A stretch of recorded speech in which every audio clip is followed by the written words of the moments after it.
Presidente, eu insisto e retomo o assunto aqui da educação, que o senhor muito bem trouxe agora na sua fala, e outros colegas já mencionaram aqui que estavam presentes, outros que ainda estão presentes que já falaram desse assunto.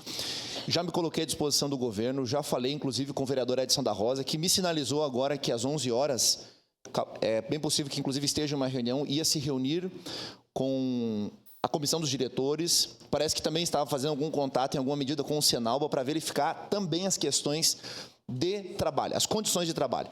Inclusive, deixo como sugestão ao executivo, ao prefeito, ao vice-prefeito, também da mesma forma a chefia de gabinete da Casa Civil, para que seja feita uma reunião e chame também os atores da segurança pública, por exemplo, Brigada Militar, Guarda Municipal, para nós falarmos em patrulhamento escolar. Talvez isso também seja um dos calcanhares de Aquiles que estão levando muito dos professores e servidores a essa paralisação que já se transforma em uma greve. Então, é necessária responsabilidade, é necessário equilíbrio, é necessário moderação nesse momento. Acho que não é um tempo de discurso apaixonado para nenhum lado, mas nós pensarmos como um todo, nas reivindicações de trabalho que estão sendo feitas e nas condições também.